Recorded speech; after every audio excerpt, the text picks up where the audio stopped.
Apakah sudah terlihat? Sudah, Bu.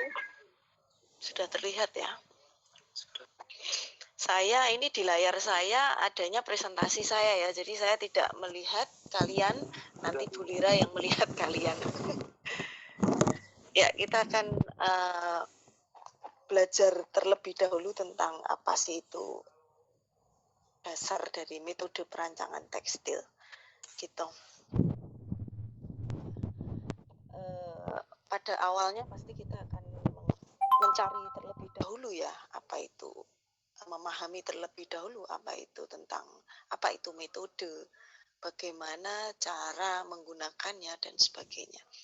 Ya, seperti kita ketahui bersama bahwa metode, kalau kita melihat kamus KBBI itu Kamus Besar Bahasa Indonesia, metode ini adalah sebuah cara. Ini bagi yang belum memahami, tolong ini bisa diperhatikan. Jadi metode itu adalah sebuah cara yang sistematis untuk melakukan pekerjaan tertentu agar tercapai sesuai yang dikehendaki. Nah, cara kerja ini harus bersistem. Ya, kalau tadi adalah sebuah cara yang sistematis, artinya harus bersistem. Ya, untuk memudahkan pelaksanaan suatu kegiatan guna mencapai tujuan yang ditentukan. Ya, jadi metode itu intinya adalah sebuah cara yang sistematis. Sebuah cara yang sistematis ya, agar atau untuk mencapai sesuatu atau sesuai yang dikehendaki, tujuan tertentu, seperti itu. Jadi sebuah cara, ini kalian garis bawahi. Nah, di dalam sebuah perancangan itu harus melalui juga metode penelitian, ya. Artinya bahwa kita merancang itu tidak hanya sekedar menggambar. Ya, kalau di seni rupa itu anggapan orang lain bahwa pekerjaan kita hanyalah menggambar. Nah, itu sepertinya perlu kita tepiskan karena tidak hanya menggambar, skill dalam kesenirupaan itu justru harus double skill atau ya mungkin malah multi skill. Artinya bahwa kita tidak hanya melakukan kegiatan, saya bilang menggambar ya, tidak mendesain, tetapi menggambar ya, konteks menggambar dulu. Mereka kan pemahaman orang atau masyarakat umum itu kan menggambar. Seni rupa apa pekerjaannya atau mungkin yang dipelajari menggambar. Nah, dalam pikiran mereka adalah teknis saja. Nah, ini tidak. Justru kita melakukan ya, multidisiplin, multitask dan sebagainya. Ya, dalam perancangan, nah, perlu sebuah metode, perlu sebuah riset juga. Ya, kalau menurut Sugiono tentang metode penelitian, ya dalam buku metode pendidikan, pendekatan kuantitatif kualitatif, sebagai cara ilmiah untuk mendapatkan data dengan tujuan dan kegunaan tertentu. Ya, jadi merupakan metode penelitian ini merupakan cara ilmiah untuk mendapatkan data. Ya, berarti cara ilmiah, ingat, cara ilmiah untuk mendapatkan data. Ya, dengan tujuan dan kegunaan tertentu. Berarti apa? Data itu harus valid. Data itu tidak direka-reka. Data itu realistis, seperti itu. Data itu logis masuk akal umpamanya seperti itu. Gitu ya. Kita lanjut. Nah, hal yang perlu diperhatikan yang tadi nih, cara ilmiah tentang data, tujuan, bahkan tentang kegunaan ini adalah ya cara ilmiahnya, metode yang dilakukan berdasarkan pada ciri-ciri keilmuan. Nah, ciri-ciri keilmuan. Gimana? Halo? Halo Bu Ratna. Ya, Ini kelihatan. slide-nya masih nomor 1, Bu. Belum lanjut. Iya, kalau saya besarkan di mesti seperti ini. Tunggu ya. Mohon maaf. Mungkin saya bisa share kan? Bisa dikirim ke saya terus nanti saya Nggak usah. Saya ini aja. Apakah terlihat? Belum? Oke. Enggak apa-apa, Bu. Kita coba. Oh, ini masih ada yang masuk ini. Kan cara mengunci Gmeet itu bagaimana toh? Bu Lira tahu? Jadi ini saya presentasi tadi masih tangtung-tangtung banyak yang ingin masuk gitu. Padahal kita sudah mulai perkuliahan, artinya mengganggu. Ada yang bisa cara mengunci cara masuk biar kita sesuai jamnya bareng gitu? Nggak tahu. Kalau setahu saya yang mau masuk itu nanti di reject sih. Ditolak aja ya. Ya, nanti akan saya umumkan untuk penolakan minggu depan ya, Bu ya. Jadi sementara saya izinkan untuk masuk. Nanti pada akhir perkuliahan saya akan coba sampaikan tidak boleh masuk gitu. Jadi biar di lock biar enggak susah gitu kayaknya.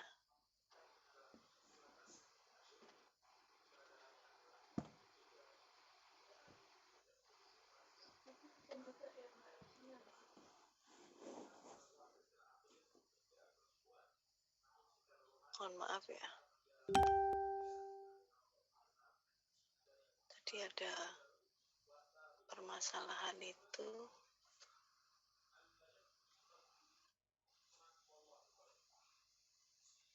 Berarti nanti saya buka untuk bisa melihat kalian juga. Kalau tadi satu sisi kalian hanya lihat saya, tapi saya enggak lihat kalian. Saya gedein emang.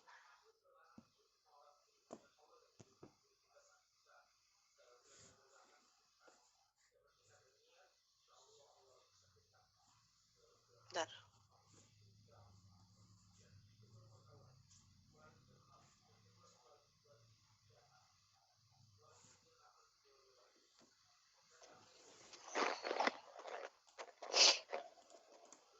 Saya nge-freeze enggak, Bu? Enggak ya?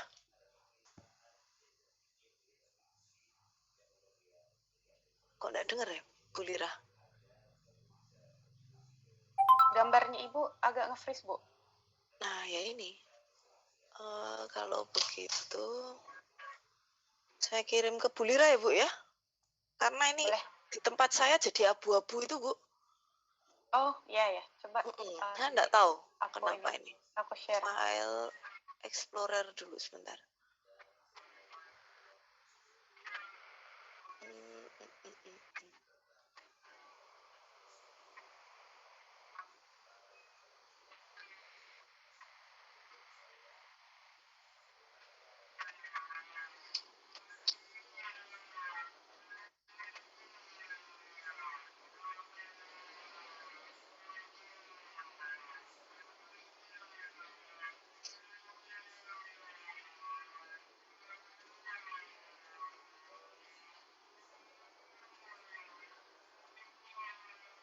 Wah, masih kesusahan nih. Sebentar, masih muter terus.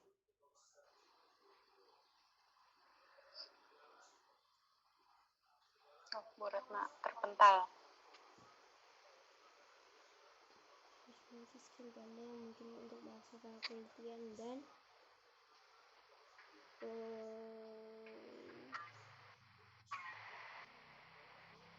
Oh iya, karena kita itu kelasnya hanya sampai jam 12.15.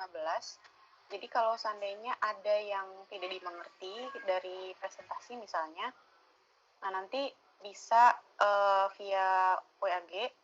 Jadi bisa kalian langsung tanyakan ya WhatsApp grup atau ya kalau misalnya ketemu bisa lebih dijelaskan lagi ya. Tapi saya berharap ini bisa opportunity ini justru bisa membuat kalian setelah beri paparan materi, kalian cerna, baru kalian belajar, terus baru nanti kalau ada yang kalian tidak mengerti itu bisa ditanyakan.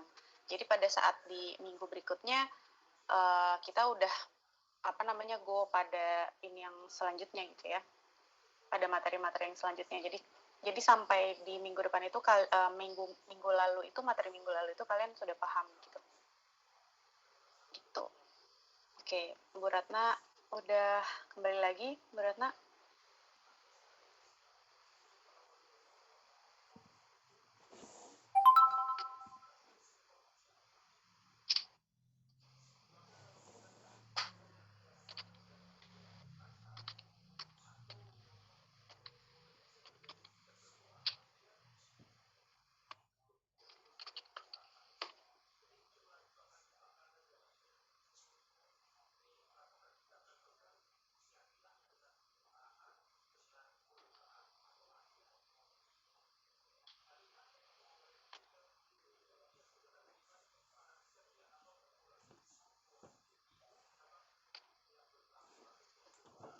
Sudah saya ini Bu, kirim, apakah datanya sudah diterima Bu Lira?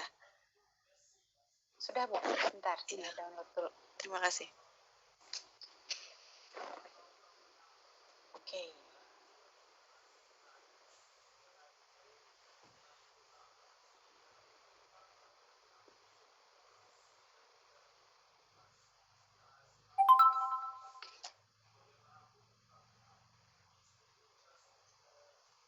Oke, saya coba share screen ya Bu. Iya, silahkan Bu Lira. Nanti yang slide kedua kalau nggak salah.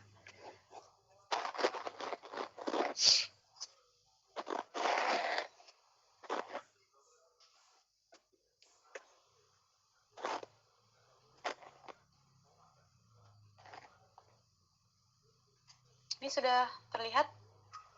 Sudah Bu. Slide kedua Bu. Tiga berarti. Oke. Ketiga? Ya. Ini ya? Oke. Ya. Oops, sorry. Nah, jadi cara ilmiah yang dilakukan itu berdasarkan pada ciri-ciri keilmuan. Seperti yang tadi saya sampaikan, maka harus ciri-ciri keilmuan ya. Itu ciri-ciri keilmuan itu harus bagaimana? Berarti harus rasional ya. Kemudian harus empiris dan sistematis. Nah, rasional itu yang bagaimana? Berarti yang logis, yang masuk akal atau nalar. Jadi jangan sampai hal-hal yang berkaitan dengan metode penelitian ya, untuk pencarian data, tujuan, kegunaan itu jangan sampai tidak, umpamanya jangan sampai tidak rasional atau tidak empiris atau tidak sistematis.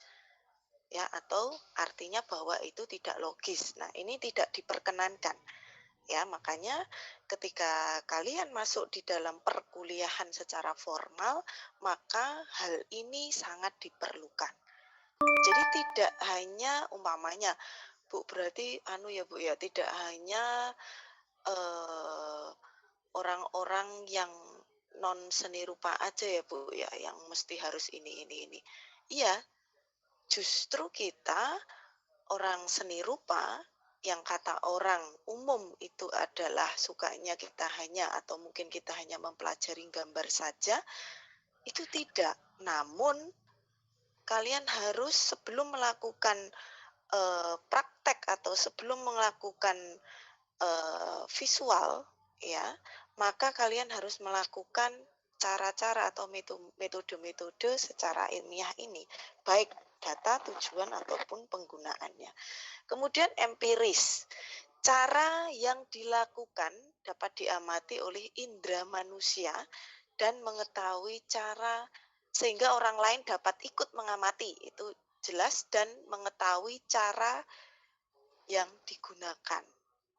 Nah, begitu. Jadi tadi harus cara ilmiah itu harus rasional, kemudian harus empiris ya. Kemudian harus sistematis, yaitu menggunakan langkah-langkahnya harus logis. Nah, ini adalah cara ilmiah yang harus kalian pahami. Ya, bisa dilanjut, Bu. Nah, tentang data, data yang diperoleh di dalam metode penelitian ataupun nanti di dalam perancangan pun sama ya. Data yang diperoleh hendaknya adalah data yang empiris sesuai dengan pengamatan yang tadi sudah kita bahas tadi ya di depan di slide yang sebelumnya, ya, yang mempunyai kriteria valid. Jadi tidak diada-ada, sesuai, realis, benar-benar nyata seperti itu. Ya, jikalau memang data yang diperoleh itu di lapangan tidak sesuai dengan diharapkan, maka sampaikan. Ya, disampaikan saja. Jadi jangan kalian data itu kalian buat secara fiktif. Ya, itu tidak diperkenankan. Seperti itu. Kemudian valid. Valid ini menunjukkan sebuah derajat ketepatan antara data yang sesungguhnya terjadi pada objek dengan data yang diperoleh atau dikumpulkan. Ya, menunjukkan derajatnya itu berarti kamu harus ngecek kevalitannya, ya, apakah ini benar-benar valid atau tidak. Nah, itu syarat-syarat untuk data. Kemudian tujuan, ya. Nah, dalam metode penelitian ini perlu adanya sebuah tujuan. Tujuan ini penting, ya. Ini sama halnya di metode perancangan, tujuan ini juga menjadi penting. Jadi ada 3 macam, ya, atau ada 3 hal penting dalam tujuan, yaitu penemuan atau data baru, ya, pembuktian, tujuannya adalah pembuktian data yang diperoleh, ya, dan pengembangan. Pengembangan ini adalah memperdalam dan memperluas pengetahuan yang ada. Nah, tujuannya apa?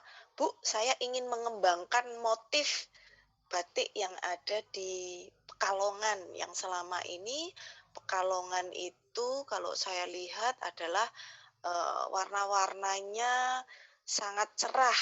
Nah, kecerahan warna yang diperoleh dari batik Pekalongan itu berasal dari pewarnaan sintetis umpamanya. Nah, saya mau melakukan pengembangan dari segi pewarnaan batik, tapi masih tetap cerah, tetapi menggunakan zat warna alam. Nah, seumpama seperti itu. Nah, ini tujuannya untuk mengembangkan.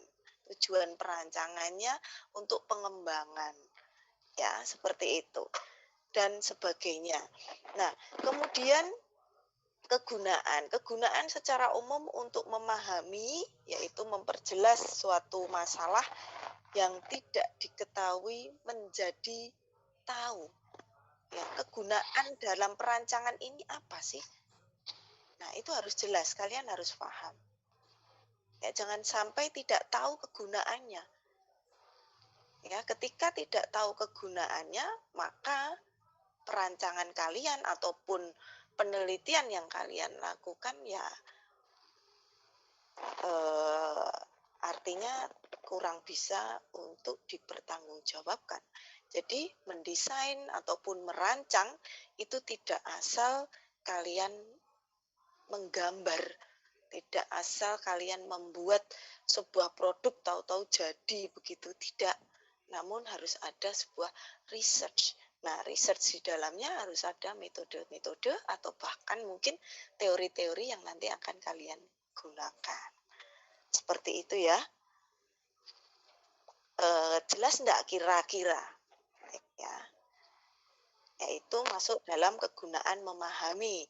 Nah, kegunaan lain memecahkan masalah. Belum, Bu. Masih slide yang tadi. Nah, memecahkan masalah. Nah, memecahkan masalah berarti kalian itu peneliti atau perancang itu diharapkan sebagai problem solver, ya, meminimalisir atau ya jika tidak bisa menghilangkan permasalahan, paling tidak meminimalisir permasalahan. Contoh, ya, kalian pada masa saat ini nih menghadapi banyak atau melihat ya, kalian mengobserv, mendapati kan, sehingga mendapati sesuatu hal yang notabene saat ini sampah atau limbah dari masker itu banyak sekali di tempat sampah, ya kan? Nah, ini adalah hal yang sangat penting ketika kalian menjadi seorang perancang. Nah, di sini kalian akan diuji apakah kalian mampu untuk menjadi problem solver dalam sebuah kasus. Nah, umpamanya kasus saat ini adalah masker yang sekali pakai berterbaran di mana-mana. Entah ada di lautan, di sampah-sampah rumah tangga, sampah-sampah pabrikan, sampah-sampah di perkantoran, dan sebagainya. Di jalanan, bahkan di public area, seperti itu. Nah, kalian sebagai perancang atau mungkin sebagai peneliti juga bagaimana kalian bisa memberikan solusi seperti itu, ya, dan mengantisipasi masalah. Jadi kegunaan lainnya adalah mengantisipasi masalah, mengupayakan agar masalah tersebut tidak terjadi, ya. Bu Lira kita sebut sebagai mitigasi, Bu. Iya, betul. Ya, sebagai mitigasi seperti itu. Nah, ini hal-hal kegunaan dalam metode perancangan ataupun metode penelitian yang kalian harus pahami. Jadi sebelum kalian membuat sebuah produk, kalian harus memahami ini terlebih dahulu. Jadi tentang data bagaimana, tentang tujuan bagaimana, tentang kegunaan bagaimana cara mendapatkan secara ilmiah data-data tersebut, tujuan tersebut, kegunaan tersebut itu seperti apa. Gitu ya, mahasiswa ya. Bisa dilanjut, Bu Lira? Slide-nya, ya. Nah, di metode perancangan tekstil, setelah saya uraikan ya, materi yang saya uraikan di atas beberapa slide itu menekankan bahwa metode perancangan tekstil dapat diartikan adalah sebagai cara ilmiah untuk mendapatkan data yang valid dengan tujuan dapat ditemukan, dikembangkan, dan dibuktikan suatu pengetahuan tertentu sehingga pada akhirnya dapat digunakan untuk memahami, memecahkan, mengantisipasi masalah dalam bidang perancangan tekstil. Nah, ini yang harus kalian garis bawahi dalam metode perancangan tekstil. Sampai di sini ada yang bingung atau mumet atau tidak paham sama sekali, dipersilahkan untuk menanyakan terlebih dahulu sebelum saya masuk pada slide berikutnya, jika masih ada slide lain.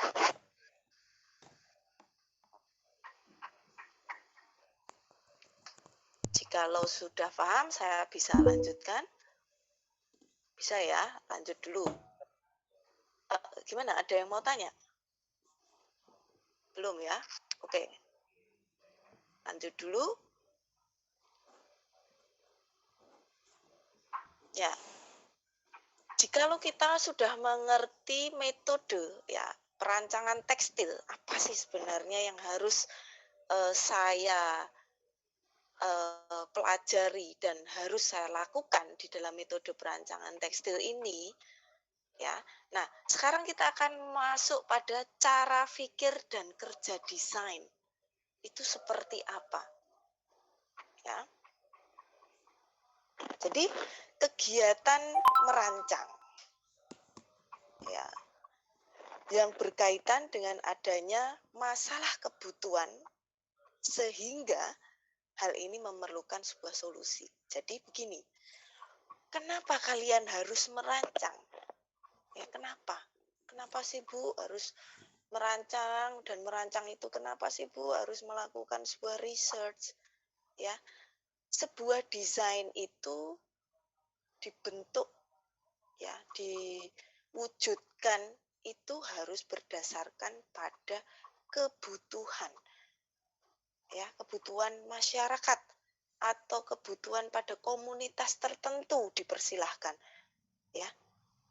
Atau mungkin kalau komunitas tertentu seandainya orang-orang disabilitas yang mempunyai kebutuhan tertentu, ya. Nah, ini harus kalian pikirkan dalam pembuatan sebuah karya. Ya, dalam hal ini jikalau memang sebuah produk, entah itu lembaran kain atau produk-produk fungsional lainnya, dipersilahkan. Jadi berdasarkan atas kebutuhan ini menjadi sangat penting dan menjadi yang utama. Jadi tidak mungkin kalian akan membuat produk ini, cutter ini, jikalau cutter ini tidak memberikan solusi atau tidak memenuhi sebuah kebutuhan pada masyarakat atau pada komunitas tertentu. Bisa difahami? Tidak mungkin juga jikalau kalian merancang, mendesain pensil ini jikalau masyarakat tidak membutuhkan.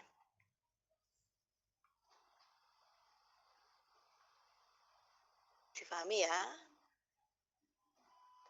Ini sepele sih, cuma memang harus paham dulu sebelum sampai yang lain-lainnya. Nanti biar enggak ruwet. Begitu. Jadi, basic dari kalian merancang itu adalah berdasarkan pada kebutuhan. Ya. Aspek kebutuhan ini banyak sekali mahasiswa. Jadi, masalah-masalah yang ditimbulkan dalam masyarakat tertentu atau komunitas tertentu ini menjadi sebuah kebutuhan. Nah, ini yang nanti Bu Lira akan menjelaskan mungkin di HCD ya Bu ya, yang human center design, karena ini hubungannya sangat sensitif pada diri si desainer tersebut dan masyarakat atau orang yang akan diobserve seperti itu, gitu ya, kira-kira seperti itu. Kemudian kerja desain ini merupakan sebuah cara pendekatan ataupun strategi dalam proses merancang, ya, merancang sebuah bentuk, ya, kemudian termasuk dalam memilih unsur rupa, prinsip tata rupa, kemudian hal tersebut diolah.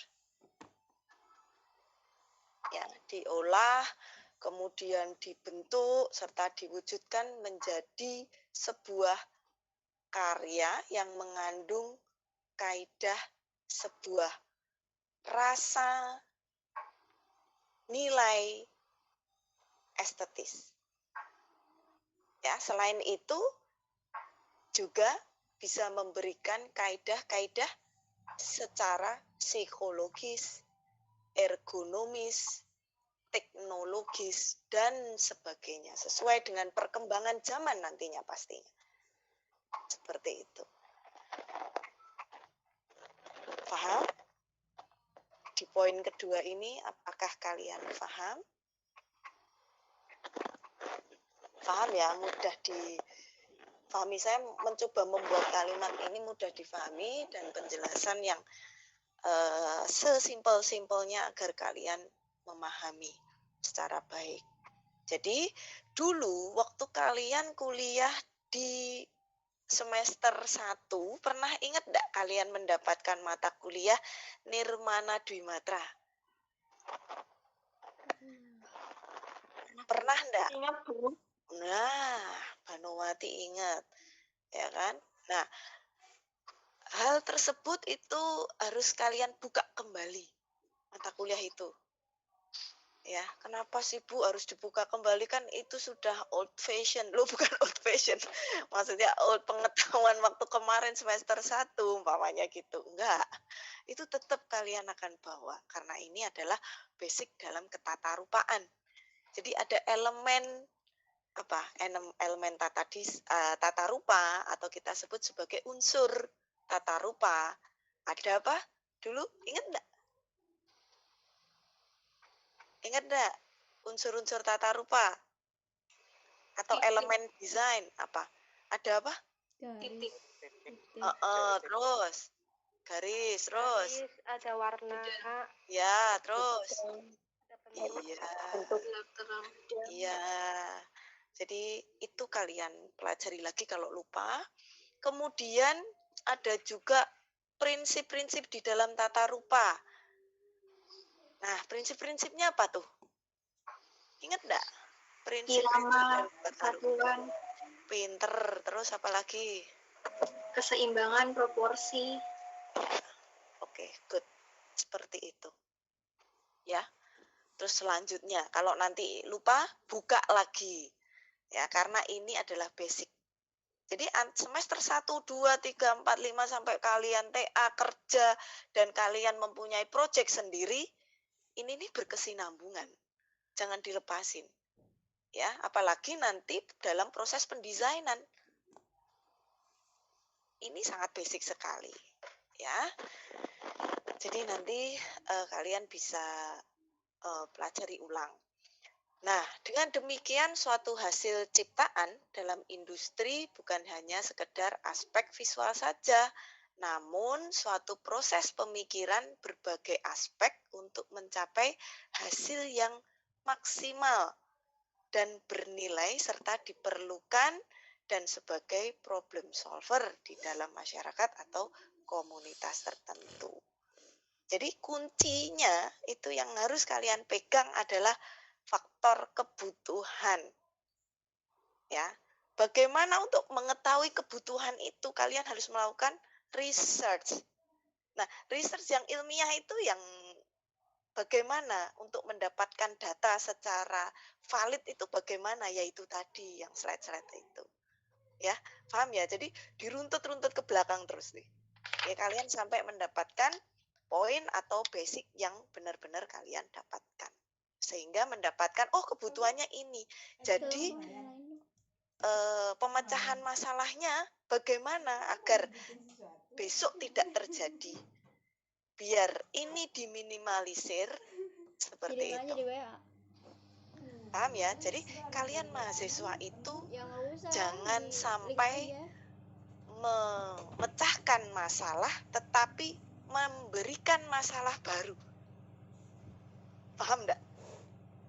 Kalian bisa memecahkan masalah A, tetapi setelah memecahkan masalah A tetapi pada kenyataannya kalian memberikan masalah baru lagi. Jangan sampai terjadi seperti itu. Pola-pola seperti itu tolong untuk segera diminimalisir. Umpamanya kalian membuat ini pandemi nih ya, pandemi. Kemudian pemecahannya adalah membuat masker. Ya kan? Berarti posisi itu kalian sebagai problem solver, iya. Namun berapa tahun kembali atau ke depannya itu memberikan masalah baru lagi, yaitu apa? Ternyata limbah. Seperti itu. Nah, jangan sampai seperti itu. Jadi kalian kalau bisa memikirkan hingga si masker itu ketika kalian membuat desain, hingga si masker itu benar-benar apa? Hilang ditelan bumi. Artinya bahwa benar-benar ramah lingkungan, umpamanya seperti itu. Jadi pola-pola pikir ini yang sepertinya harus kalian kembangkan pada diri kalian. Ya, masukkan dalam jiwa kalian bahwa mendesain itu benar-benar harus memberikan pemecahan masalah, jangan memberikan masalah yang baru setelah setelah permasalahan A itu sudah kalian pecahkan, seperti itu ya. Paham ya? Kalau menurut saya pribadi tidak hanya pada desain, namun pada setiap gerak langkah kita itu harus kita jiwai seperti itu. Umpama hal yang kecil saja, kecil nih ya, kalian ke toilet kebelet umpamanya, yang ini saya buat contoh-contoh yang rodong gila nih agar kalian itu paham dan ingat terus. Umpamanya kalian membuang sesuatu di toilet, jebret, ya kan? Solusinya sudah tercapai, kalian lego, ya kan? Sudah terbuang, wah enak, nyaman. Tetapi kalian tidak memikirkan si toilet itu, yang buangan kalian itu kan harusnya disentor, harusnya bersihkan kembali.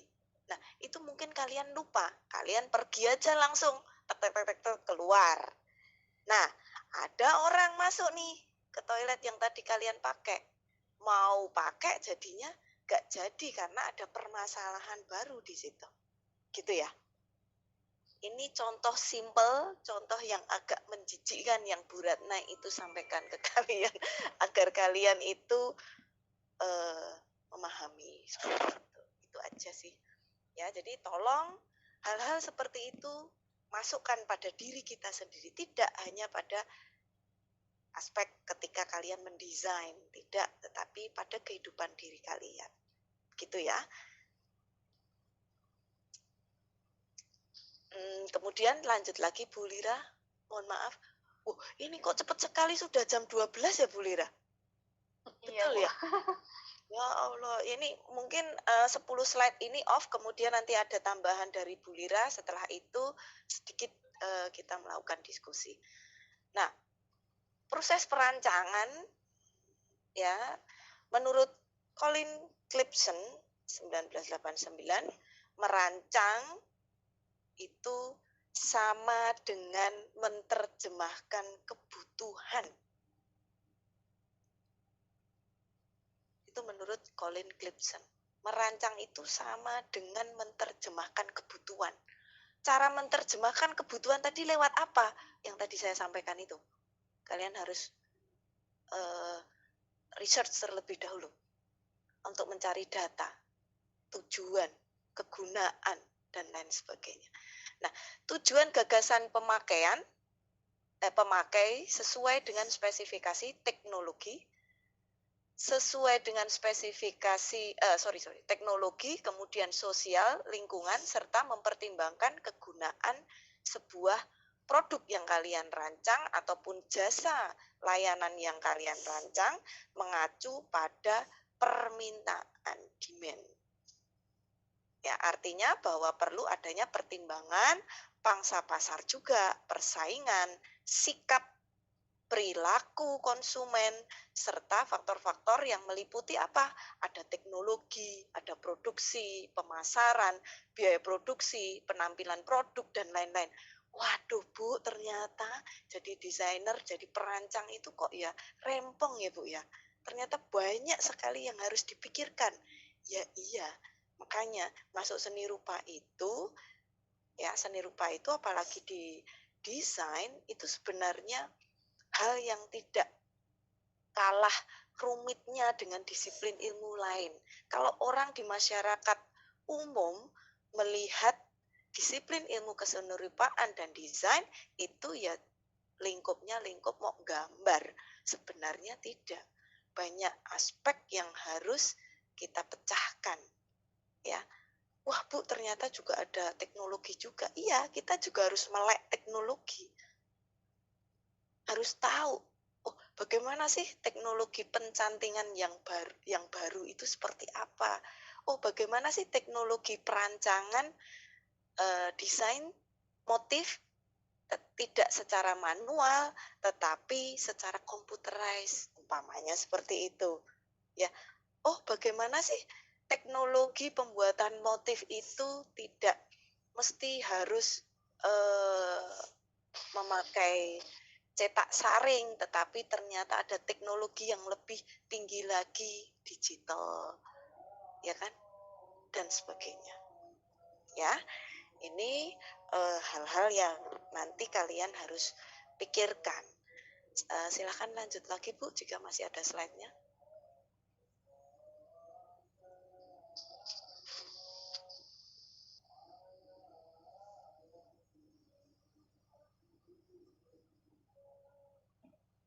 Ya, ini adalah slide ke-8, kayaknya 2 slide lagi selesai.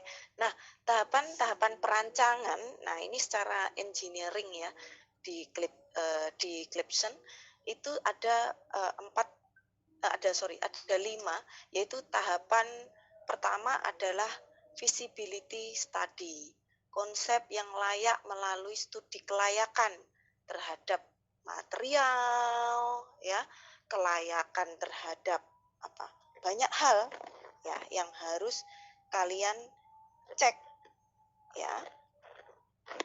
Kemudian tahap preliminary design. Nah, tahap awal mendesain melalui pemilihan dan pengembangan sebuah konsep.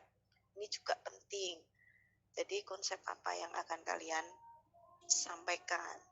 Kemudian yang ketiga adalah tahap detail design, merinci urean engineering konsep dalam hal ini karena tahapan perancangan Colin itu basicnya ada di perancangan yang tahapannya merupakan perancangan dalam engineering, maka pada tahap yang detail design ini itu merinci urean detail pada desain. Begitu ya. Jadi detailnya seperti ini apa sih? Detail dari desain kalian baik secara teknologi pembuatan, kalau di batik canting cap ya, itu teknologinya menggunakan teknologi industri umpamanya yang seperti apa yang bisa diterapkan ya, seperti itu. Kalau zaman dahulu canting tidak cukup ya, batik tulis itu tidak cukup untuk memenuhi demand masyarakat ya kan, kebutuhan masyarakat tidak cukup, akhirnya muncullah batik cap tembaga, agak mempercepat proses produksi dan sebagainya. Nah, ini detail-detail desain ini harus kalian cek kembali. Detail-detail itu tidak hanya pada teknologi, tapi bisa masuk pada konstruksi, bisa masuk pada kalau konstruksi produknya, bisa masuk kepada umpamanya ini di tekstil, teknologi tekstilnya seperti apa, ya, motifnya bagaimana, pewarnaan, detail-detail pewarnaannya bagaimana dan sebagainya. Ya, kemudian selanjutnya adalah keempat, tahap planning. Nah, tahap planning ini menilai dan merubah konsep untuk disesuaikan dengan kebutuhan produksi, distribusinya, konsumsi, dan pengisian produk. Nah, tahap planning ini adalah tahap perancangan bagaimana produk tersebut, ya, produk ini baik secara umum ataupun produk tekstil ya, ini bisa disesuaikan sesuai dengan kebutuhan produksinya. Paham ya? Apakah ini harus mass product ataukah ini bukan mass product? Ketika itu mass product, tetapi dia mengejar kualitas seperti batik tulis, apa yang harus dilakukan nih? Bagaimana nanti secara teknologi bagaimana? Pendistribusiannya bagaimana? Konsumsinya bagaimana? Bahan-bahan yang diperlukan seperti apa? Nah, ini akan berbeda dengan tahapan planning ketika ya batik yang diinginkan, yang tadi, yang pengennya seperti batik tulis, tetapi di mass product, ya, dibanding dengan tahapan yang batik tulis asli, itu berbeda planningnya. distribusinya juga berbeda karena pangsa pasarnya juga berbeda pastinya. Bisa dimengerti nggak? Kira-kira paham ya? Ya, bisa ya. Kemudian tahap selanjutnya adalah tahap feedback. Nah, tahap feedback itu adalah tahap umpan balik apabila terjadi sebuah kekeliruan pasar. Berarti apa? Ada test market. Waduh Bu, ternyata banyak sekali ya. As a desainer perancang itu luar biasa ya. Memikirkan aja sampai pada tahapan itu. Iya, tes produk itu kita juga harus lakukan. Jikalau kita akan memproduksi produk itu secara massal. Ya, kalau kalian tahu nih ya, kita itu adalah masyarakat yang diuji cobakan banyak produk-produk Cina. Ya, contoh umpamanya wajan masak teflon. Pernah? Dan itu produk Cina, harganya murah-murah gitu. Ya enggak? Pernah enggak? Yang teflon itu. Kalau Bu Ratna sih pernah, Bu Ratna sering masak. Saya nggak tahu kalian anak kos masak atau enggak, atau sudah diajarin mamah kalian masak atau belum, saya juga nggak tahu.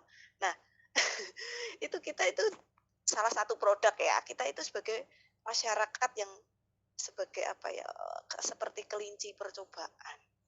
Kira-kira mati nggak pakai teflon itu?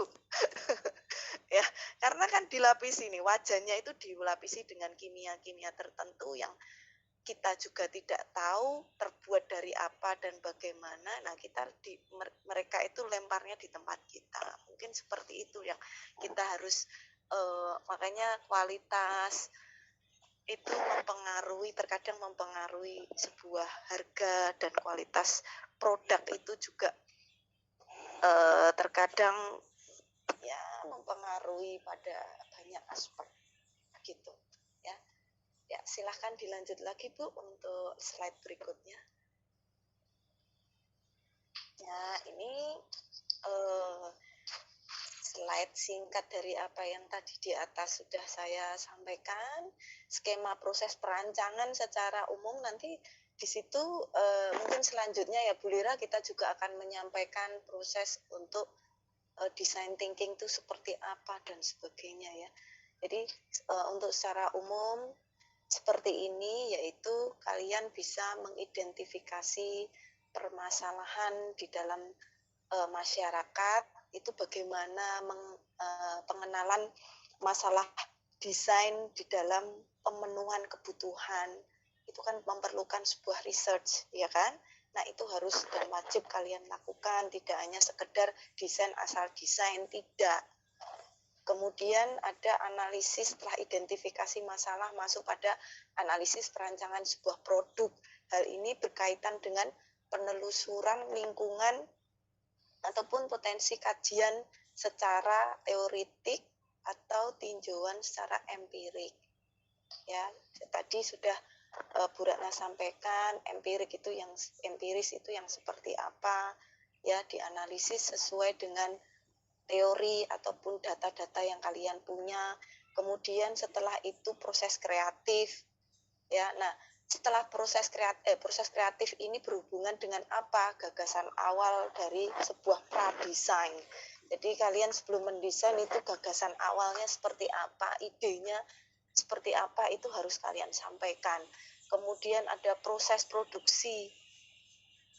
Ya, oh ya, ini ada dalam gagasan awal pradesain ini berhubungan dengan, balik lagi ada panah ke atas nih. Itu harus korelasi dengan identifikasi masalah yang berhubungan dengan pengenalan masalah dalam pemenuhan kebutuhan. Ya kan? Kemudian setelah proses kreatif ngapain? Ada proses produksi. Nah, proses produksi ini berkaitan dengan apa? Tes produk di pasar itu seperti apa, proses produksi, kemudian masuk ke distribusi dan pemasaran. Itu berkaitan dengan siapa? Konsumen, user, pembeli, pemakai, seperti itu. Nah, ini adalah skema proses perancangan secara umum yang kalian nanti bisa pelajari kembali. Kemudian selanjutnya Bu, slide yang terakhir sepertinya.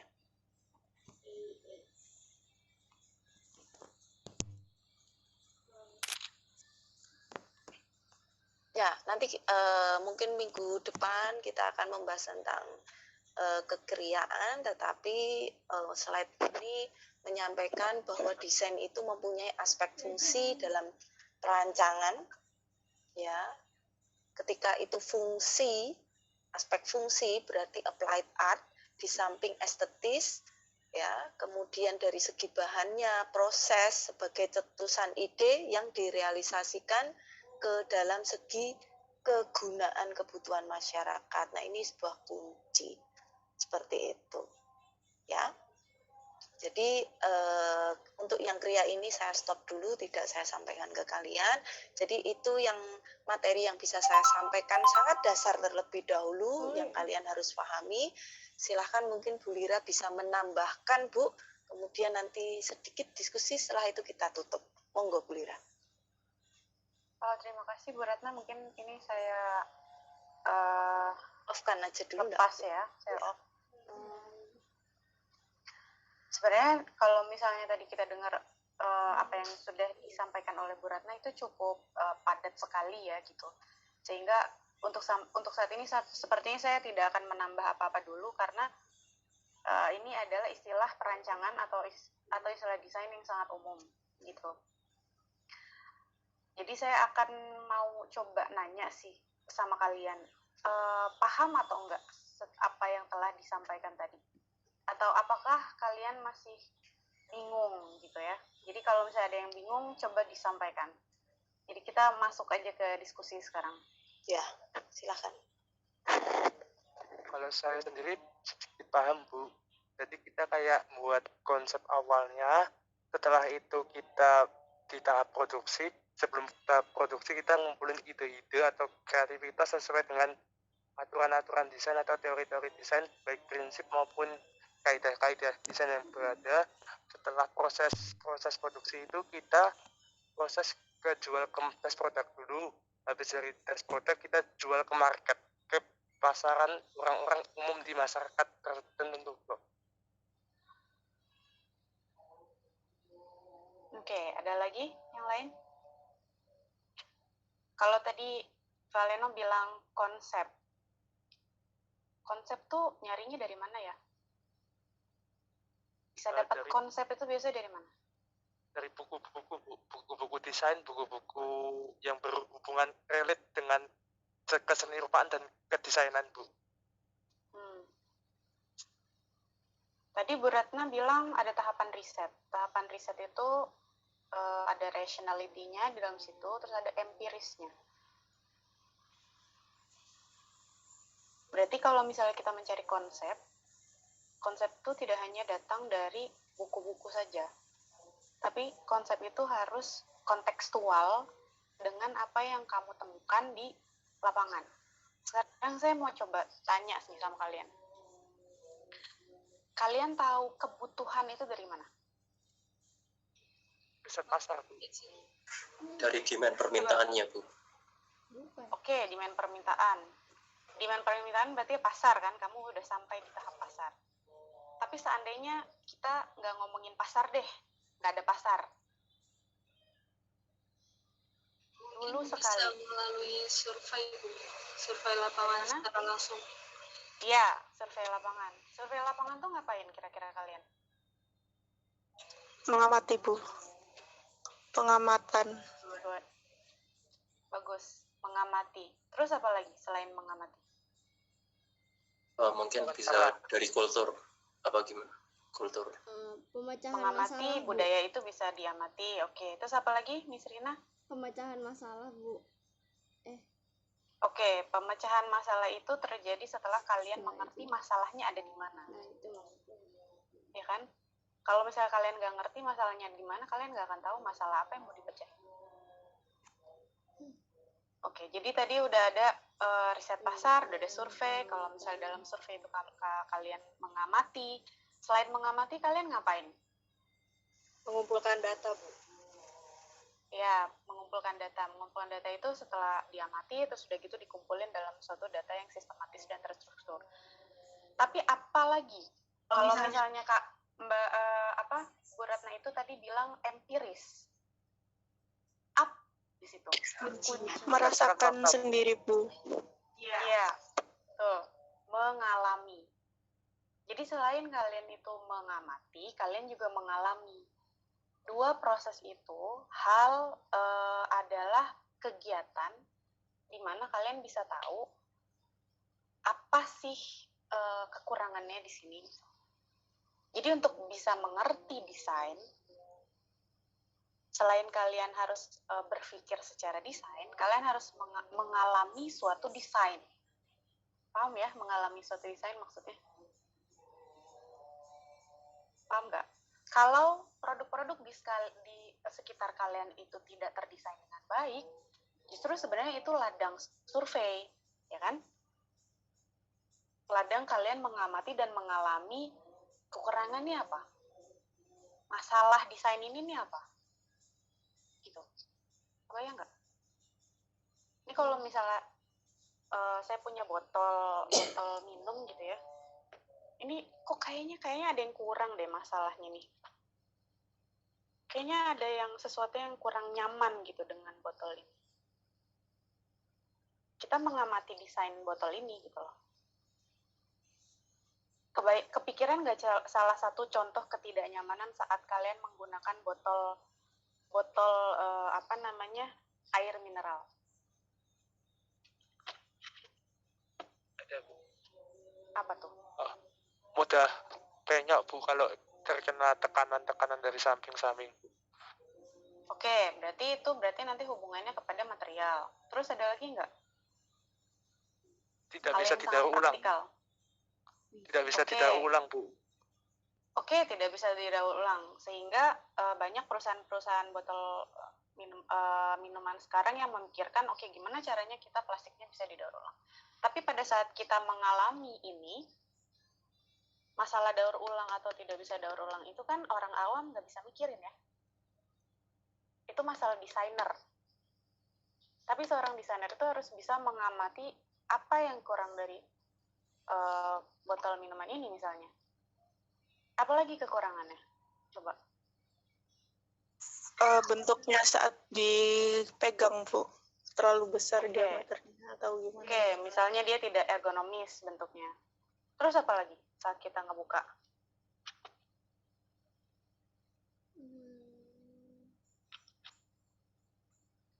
Apa ya? Ngerti nggak nih?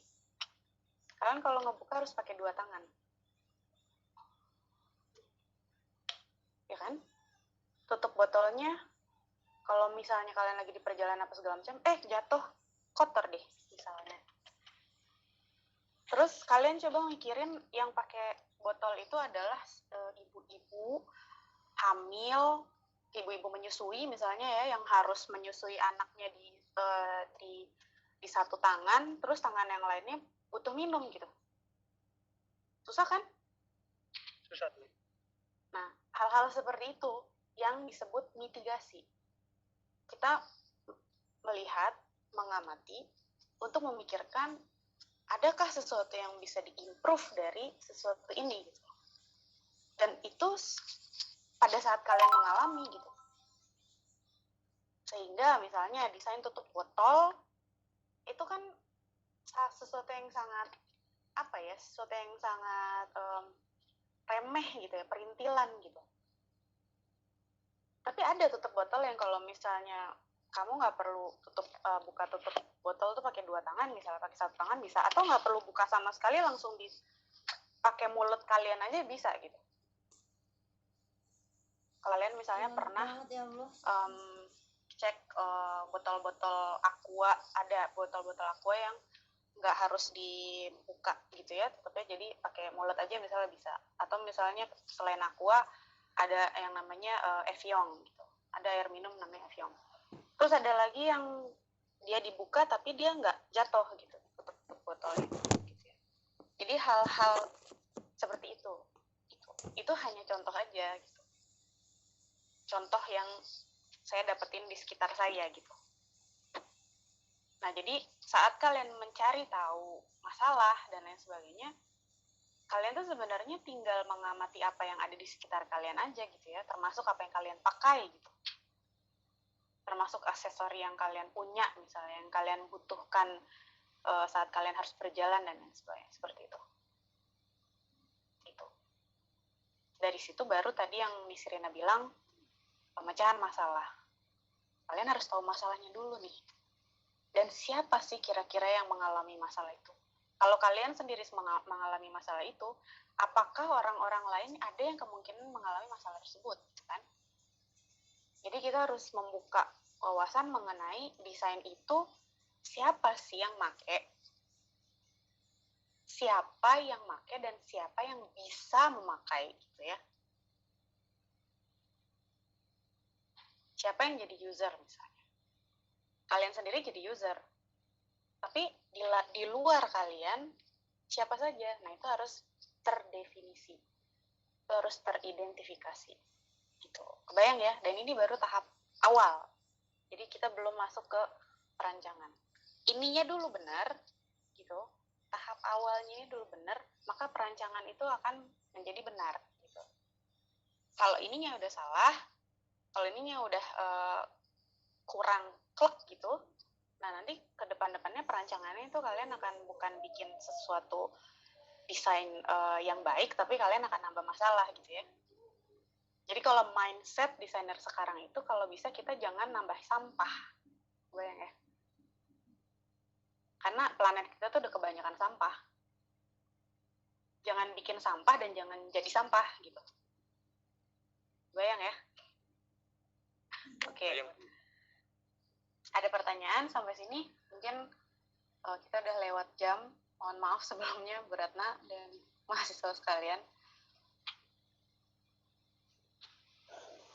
Setelah ini mungkin ada mahasiswa yang mengikuti perkuliahan.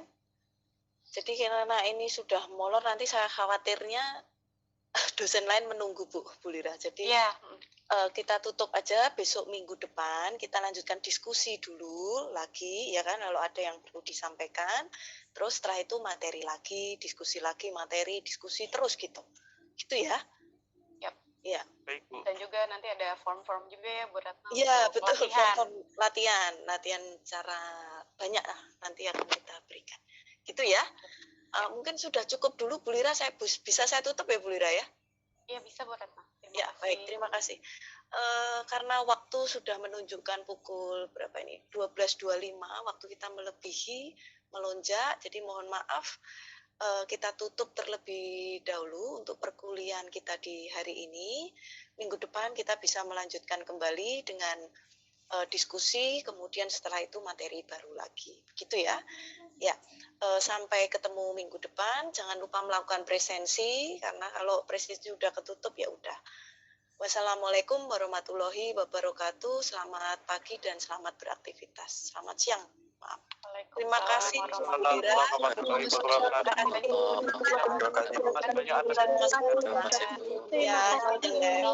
kasih.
Hehehehe